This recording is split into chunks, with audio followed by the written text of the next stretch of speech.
You're listening to Nothing Important. We totally appreciate you calling, and we love voiceover artists. And even though I had to step out to give my daughter her blankie,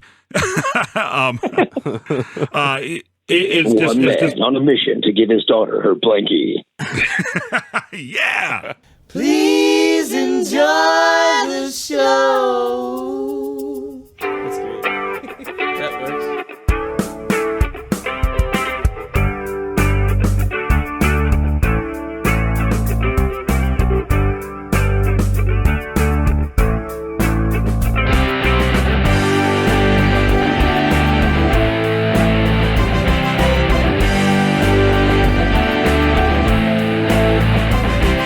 Ladies and gentlemen, this is the Nothing Important Podcast. My name is Brian, and with me, as always, is number 3 on the all-time Dave list, Dave. Dave, how's it going, my friend? God damn you, Dave Navarro and Dave Mustaine.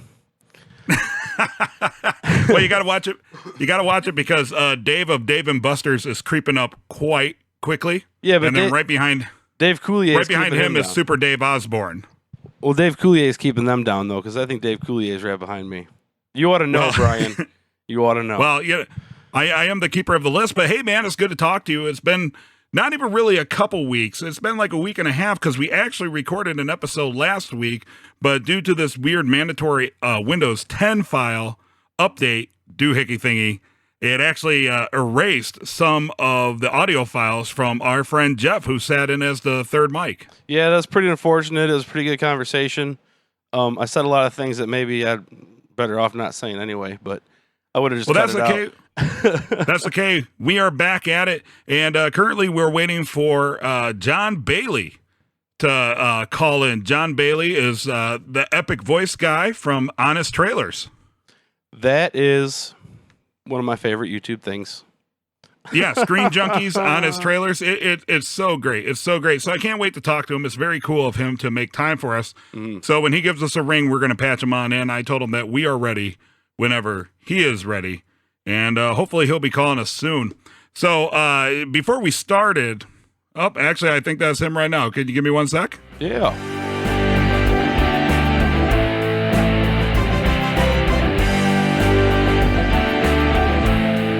Dave, you there? I am here. Dave, we have the one, the only Jon Bailey from Screen Junkies on the Someone Important Hotline. John, welcome to our silly little podcast. What's up? Dude, we have interviewed a lot of people, right? Like more people than 2 nerds like us really should have the ability to 2 and like 3, 5. Yeah, somewhere in there. Like six is stretching it a little bit, but yeah, in there. Maybe a baker's dozen. Yeah, who knows? baker's dozen there, Bob. Yeah, and why we love all of our guests who agree to talk with us. I got to tell you, Dave and I are big fans, and we're super excited to chat with you for a few minutes. Oh, cool, man. Absolutely. So, first off, I'm a big fan of your work on Screen Junkies, Honest Trailers, and Dave and I were talking a little bit while he was still driving to his home studio from his work studio, and we were chatting. What I absolutely love about what you do is you get to pretty much make fun of other people's creations, and you're applauded for it. And I got to tell you, that's something that Dave and I hold a high respect for, my friend. Well, thankfully, I'm just reading other people's words. I do improvise a little bit here and there when I get the scripts, but so if anybody gets mad about it, they, I don't know. So even though they're critiquing other people's work, I try to keep that separate from my regular career as a voice actor. So that way I won't have studios that get ticked off because we made fun of one of their movies and not want to hire me because they got a bad taste in their mouth from Honest Trailers. So I try to keep those 2 things separate. So, but so far, the majority of people who hear them that work on them, like the Russo brothers, they're big fans of what we do. So it's all kind of worked out. I think it's nothing more than a milder version of a Comedy Central roast. Right.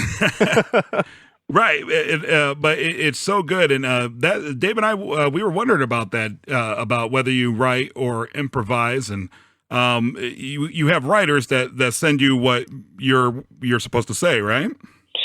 Well, yeah, the Honest Trailer started with Andy Signor, who had one of the channels that Defy Media owned that was mainly for TV and movie, and they just didn't know really what to do with it. They'd done some interview stuff with it before with some famous folks at press junkets. But he saw the Phantom Menace be re-released in 3D, and was like, wait a minute, this movie sucks. Why are they trying to make it, think that this movie is going to be good? We already know that this is bad. So he got the idea to do an honest version of a movie trailer, which is instead, because in my real job, I try to convince you with my voice and in the trailer that this is the greatest thing ever. You have to buy this on Blu-ray, or you have to go to the theater and see this thing. He wanted to do one that actually told you the truth about the film. So they started with one voice, into a second voice who did the next 12 or so. There was one other voice that did Avatar only. And then I came along at Lord of the Rings, and I've been doing it ever since.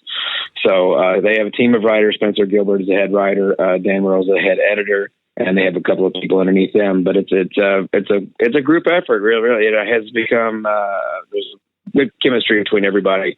And since we've expanded over to Honest Game Trailers, now we have a few guys over at Smosh Games that help with the writing. Maxwell Song and Andrew Bird. So yeah, it's a big team now. That's awesome. Yeah. And you know what I love about that? Like, you just gave us the history. Amazingly enough, before Dave got his setup going, I actually watched the Star Wars The Force Awakens Honest Trailer, where all the announcers kind of got in on it, and that was awesome. Well, I'm glad they did that one for multiple reasons. One, Gannon was always a cool guy. He got called into the military, which is why they had to have another voice. But he's always been a really nice guy, and we kind of became friends through like Twitter and Facebook. But he's a super cool dude. But I'm glad that we did that, because a lot of people didn't realize that there's been more than one voice. A lot of fans started coming in after I came along. And I think maybe once they realized that I did multiple genre of films, they're like, wow, we can literally do any kind of movie. Because before, I think they only did like action and, sci-fi, big blockbuster, fantasy type, whatever. They didn't do any kind of romantic comedies, no horror movies, no family friendly movies. And some of the Disney stuff that we've done has been the biggest feud stuff that we've done. So I think that, because I just told him one day, I was like, you guys do know I did like the entire campaign for like the Smurfs, Smurfs 2 and Tintin and a bunch of other. I do more than one genre of trailer voice, and they're like, "Oh man, we could do this or we could do that." So they started doing like a romantic comedy for Valentine's Day, and yeah, just kind of expanded off from there. Halloween, now we do horror movies for Halloween. So yeah, I think it actually tripled after I got there from like that first year or two.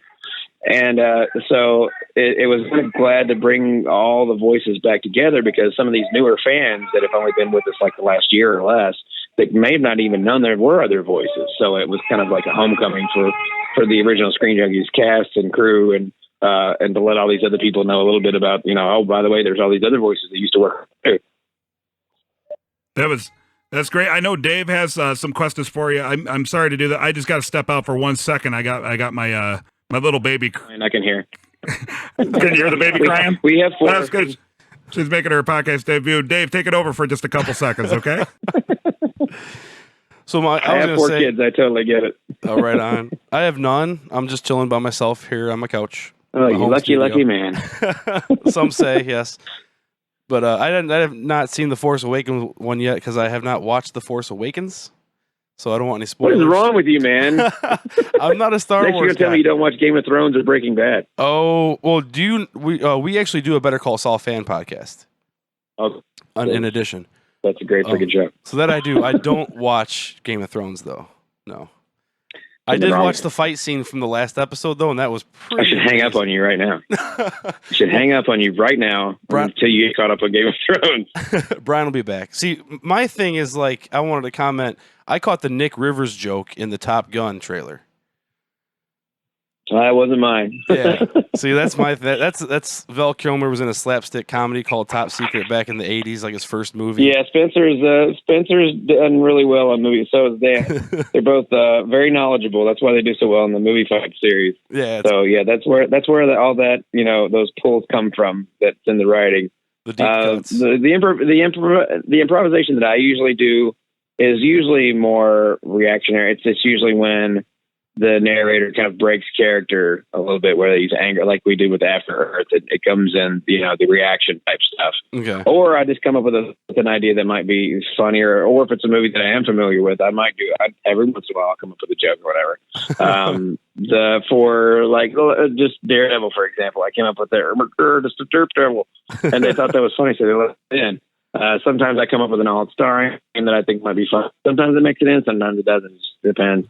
I think more of what I mess around with the script ends up in the Honest Game trailers as opposed to the movie trailers. But otherwise, the only writing credit I think I have in the 3 years I've been with them has been for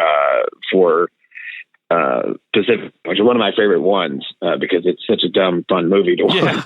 Yeah. But they were like, well, we feel like we're forgetting something, and it just feels like it's missing something. But you guys are completely ignored the whole drifting thing and how stupid that was. The fact that they say it has to be two people like a father and son, and yet twice in the movie it's one person by himself. Right. And at the end of the movie it's two complete strangers that have nothing in common whatsoever. And they're like, oh man, have we missed that? That's awesome. Well, I am back, man. You said you have 4 children? 4 kids, yeah. You are insane, my friend. Teenagers now. They're all growing up on me. Oh my God. I got a 5-year-old and an 18-month-old, and they're currently sharing rooms. So when one starts getting distraught, it wakes up the other one, and then it's just it's going to remain forever as long as you have a house small enough where they don't have their own rooms. Oh my God, yeah, totally. We live in a 3-flat. Where we live right now, we live in a 3-flat in downtown Chicago. So it's always quite interesting. Sometimes my neighbors. It's a good hot dog and a pizza, though. Oh yeah, totally, absolutely. One question I definitely wanted to ask you was, how did you become the epic voice guy? Was voice acting something you always wanted to do, or was it something you kind of fell into? Me that question while you were gone. We already. Oh, then I'll just listen to it on the play. I'm just messing. I've been a voice actor since 2009. I've been the voice of over 3,000 projects. And one form of I've done the voices for toys, over 300 movie trailers, including TV trailers and promos, and movies on DVD, movies and Blu-ray, and movies still in theaters, and game trailers, and so any kind of trailer. I've narrated 2 documentaries. I'm going to be the narrator for a show on coming out in the fall. I've been over a dozen video games, including a couple of award winners like the XCOM franchise. I'm going to be in Dishonored 2 come November 11th, another game I can't talk about that comes out in February, and an animated series that doesn't come out till sometime later this fall that I can't talk about that either. A lot of non-disclosure stuff. Yep. I'm the voice of Rex and Anakin Skywalker in the Clone Wars toy, some of the Clone Wars toys, as well as some of the commercials that came out a few years back. Oh. And just a little bit of everything. So I've done character work, and I've worked for some YouTube channels on the internet. I worked for How It Should Have Ended. I did character work for them, Cartoon Hooligans, a lot of Defy Media stuff, Smosh Games. I've actually been in some on-camera, just voice stuff. And but the original group that came to me, Andy came to me after Gannon left and said, "Hey, I found your video on YouTube."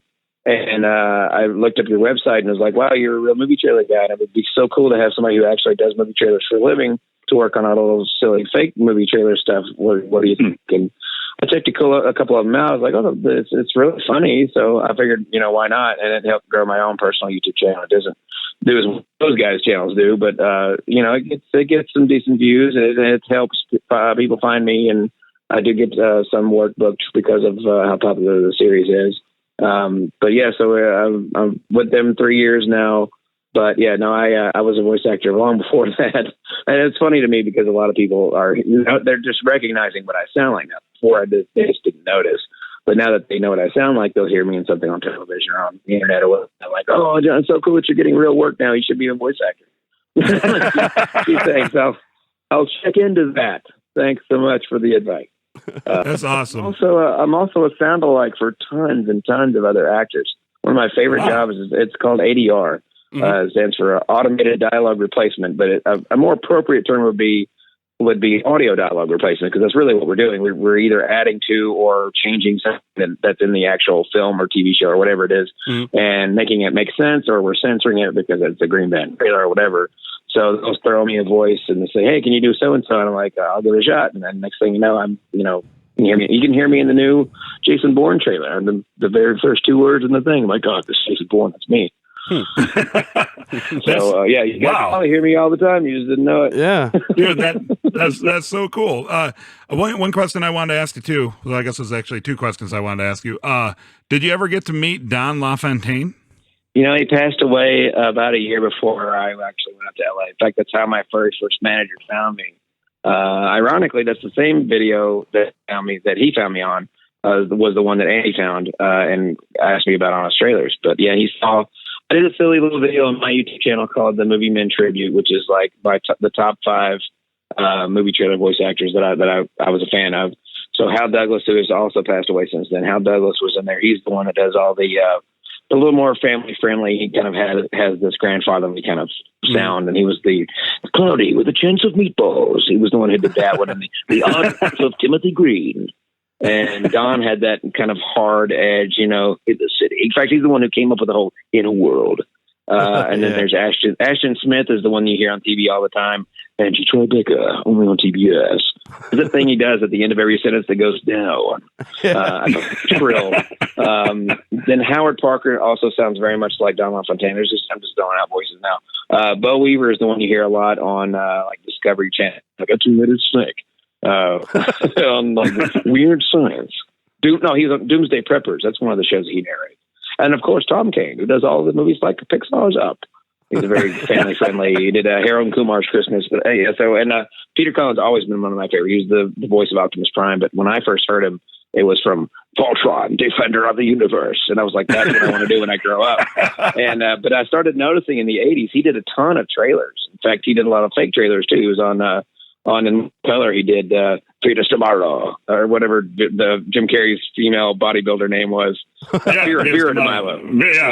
Vera DeMilo stars. I was like, "Oh, get a coat on. Let me go." In fact, it was the only reason why I bought the Lost in Space DVD was because Peter Cullen did the trailer. The rest of the movie thing, but that trailer was like, "Somewhere far from anywhere, someone was searching for the way home. God, where are we?" And it's this summer. Yeah, I was like, "Oh, I've got to buy this now," just because that was back before you could find the trailers on the internet. So I spent $20 for the. That's awesome. And you've kind of hit with the Honest movie trailers and stuff like that. Kind of like hit your stride at like a very interesting time in history with YouTube, and I see you go to a lot of conventions and stuff like that. And I kind of feel like I'm out in limbo because I'm a professional voice actor first, and the YouTube thing was kind of something I always did as just a hobby more than anything else. I always wanted to do sketch comedy type stuff, animated or like SNL or Mad TV type sketches. Mm-hmm. And I realized very quickly that you can't do dub. I started dubbing cartoons or redubbing them, making funny videos out of them.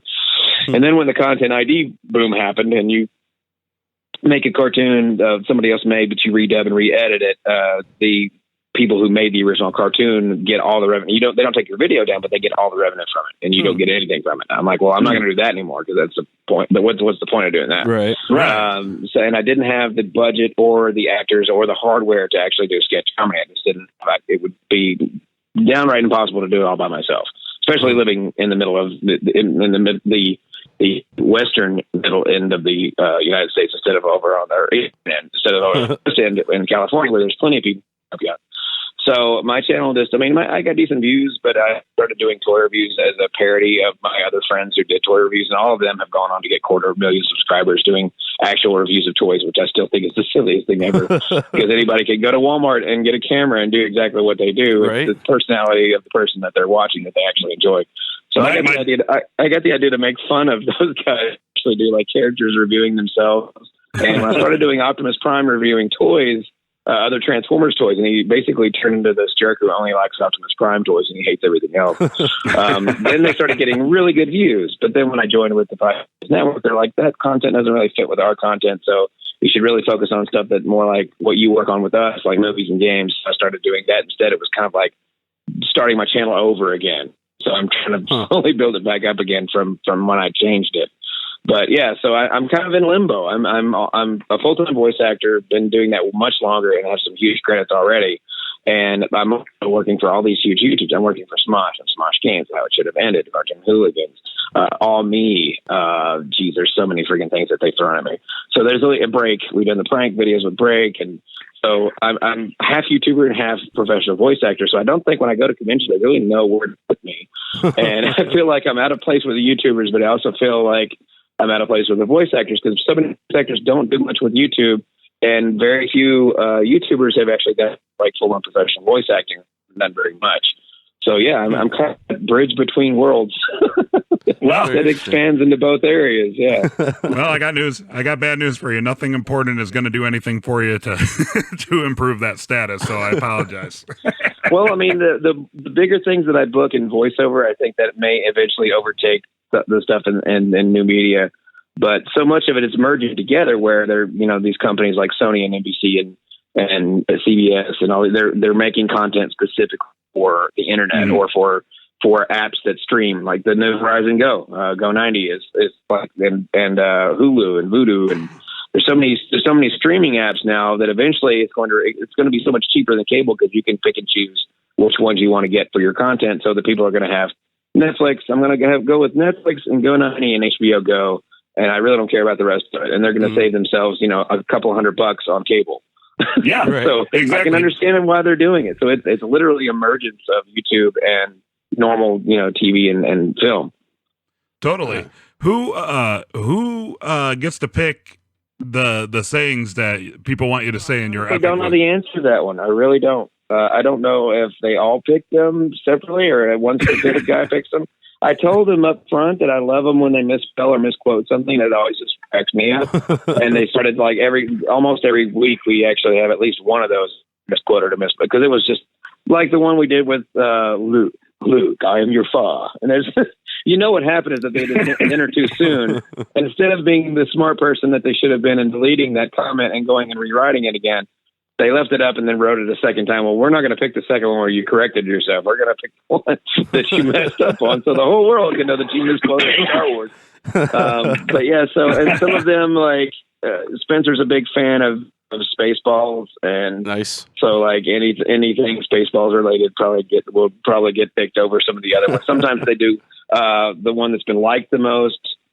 Sometimes they pick them based on if an actor's passed away or if it's an anniversary of a thing or if the comments are relevant to the Honest Trailer that we did that week. So I really don't know. I can't answer that one. Not truthfully, and I am the Honest Trailer guy. So. Awesome. So I was usually this is the part where I say, do you have any projects coming up? Man, it sounds like you have like 1 million projects coming up. Yeah, there's 3 major ones coming up that I just can't talk about yet, unfortunately. Yeah. All right. I can tell you that I'm going to be in Dishonored 2, but I can't tell you anything other than that. It's the release date is November 11th, and it's a major sequel to a major game. I didn't know that ahead of time because I'm usually caught up on all pop culture things, including games. Mm-hmm. And it wasn't when I auditioned for it. It wasn't something that I was familiar with.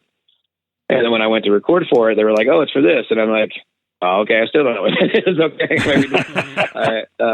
And then, but the trailer came out and I see a lot of people on the internet saying how huge this could be. So, hopefully that'll be a great big game. And then another one coming out early next year that I can't say anything about yet. I can say that both the trailers for both games have been announced and out. In fact, the beta, I believe, has been out for one or both.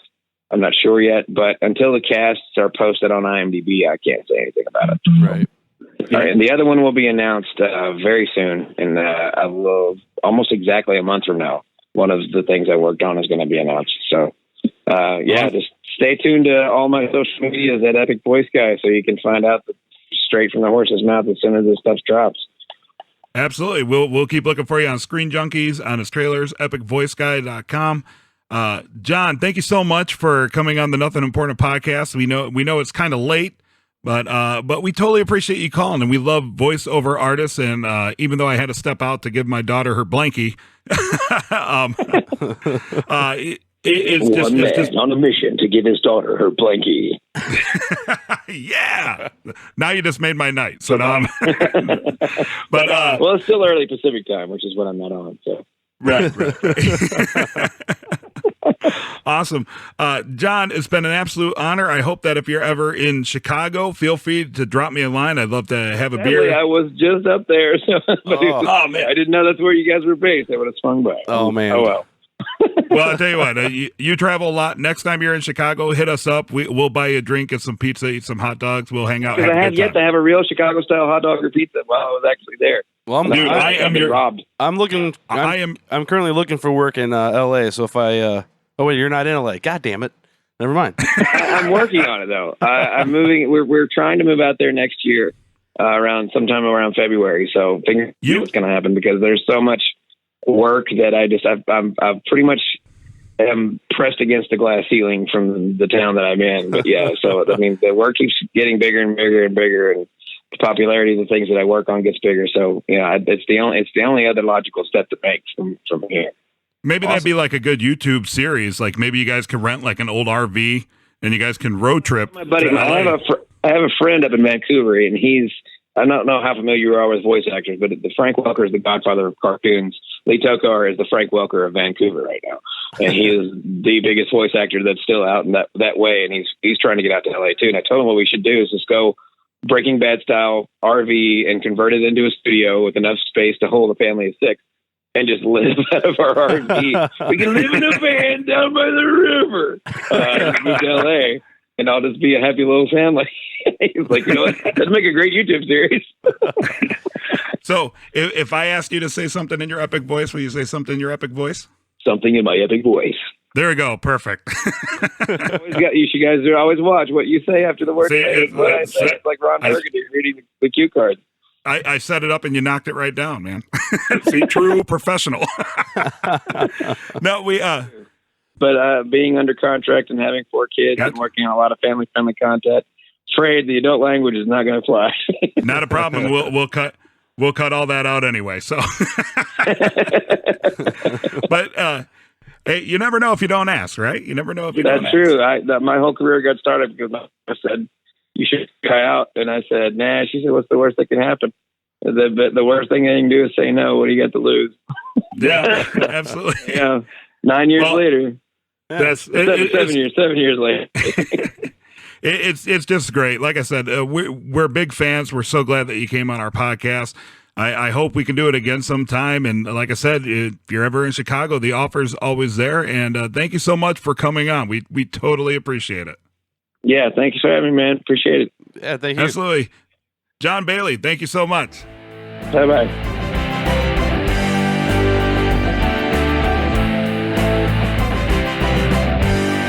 Dave, Jon Bailey, good guy. Totally. You know what? I all day I was sitting there thinking, I'm like, I wonder what he's going to sound like. Like, you know what? Yeah, you left to go do your thing, and he threatened to hang up within 30 seconds of you leaving. Did he really?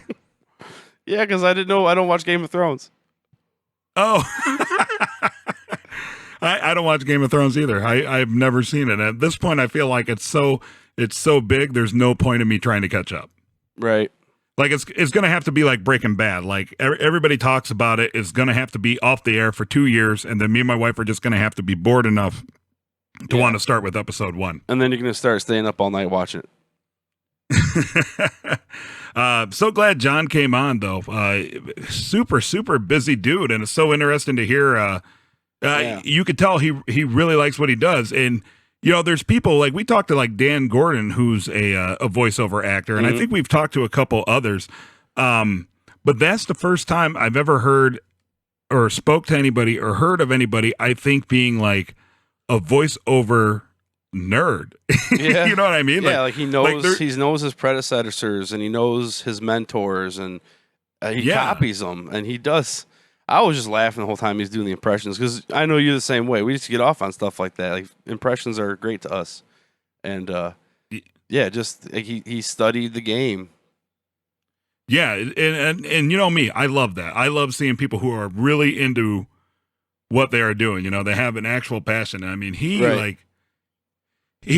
the kind of person I feel that if there was voiceover trading cards, that he would buy the entire set. He'd buy the whole box.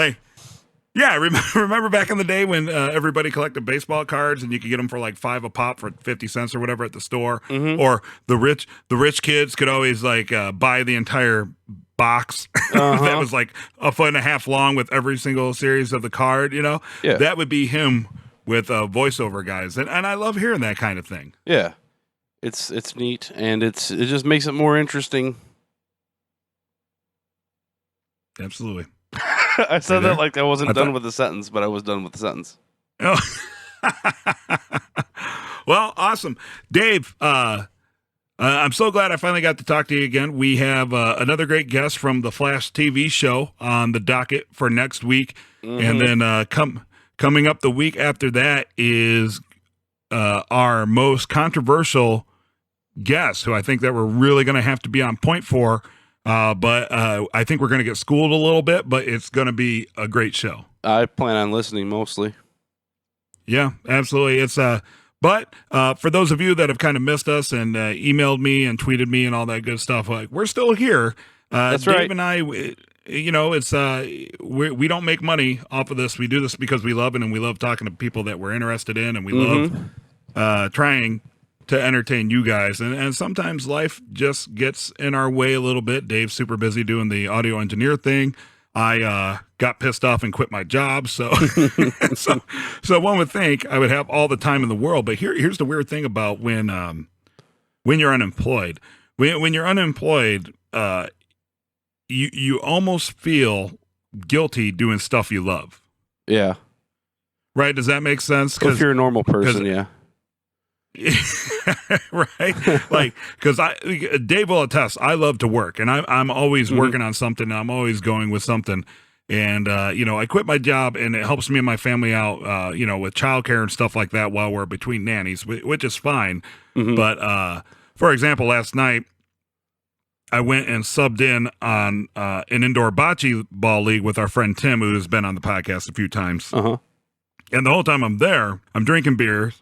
I'm playing bocce ball, listening to like this weird music, and they always have like avant-garde animations playing from a projector on a giant screen behind the courts. I don't know why. It's just like the weird thing about it, you know. And it's just like a good time. A bunch of people that I only get to see when I sub, that I've known for years, but I only get to see when I sub bocce ball and stuff like that. And the whole time I'm there, because I just quit my job, I almost felt guilty being there. And I told my wife that. She's like, "Did you have fun?" And I'm like, well, absolutely. You know, it's nice to hang out with the guys, talk shit, play some bocce ball, and, you know, have a bunch of drinks. But when you're unemployed, like it's weird how you could feel, you could be having so much fun, but at the same time, feel like you should be doing like, okay, it's 10:30 at night and nobody's going to give a shit right now, but maybe I should put out a couple more resumes.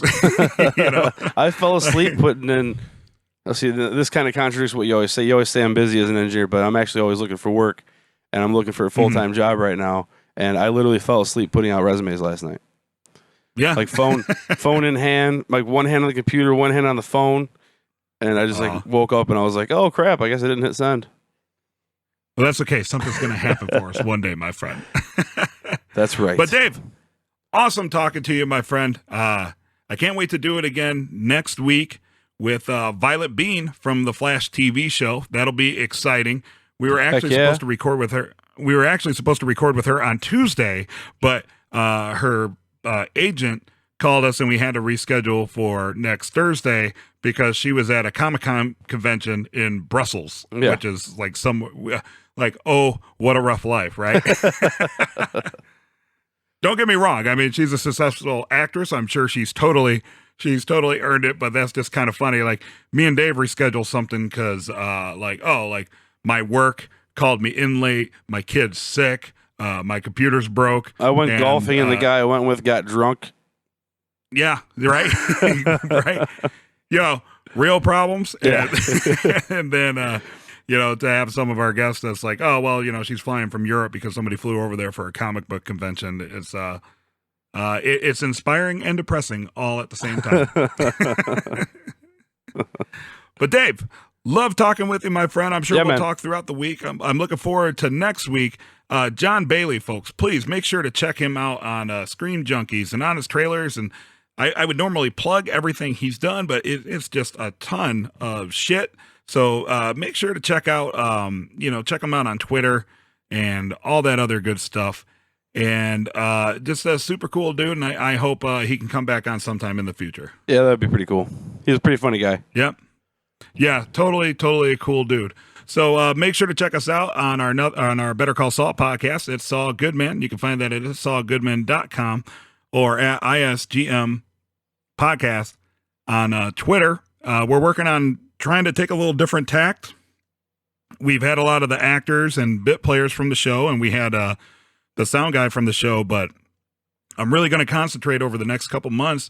Like, let's try to get some of the writers in there and maybe find out what it's like in the writing room and how they get into the heads of the characters. So I got a few emails and such that I can hit up, and we'll start that whole process. So those of you listening to us from It's All Good Men, don't worry. Just like last break, Dave and I aren't dead. We're working on other things for you, and it's going to be a lot of fun. Yeah, we're going to have some good things. It's going to be good times. It's going to be good things. It's going to be good. Indeed. Once again, you can check us out at nothingimportantpodcast.com or on Twitter at notimportantpc. Dave, you can stop recording now. Be sure to follow Nothing Important online at nothingimportantpodcast.com. Find us on iTunes, on Twitter at NotImportantPC, and you can also find us on Facebook. Nothing Important is recorded with help from Third City Sound in Joliet, Illinois. Thanks for being awesome.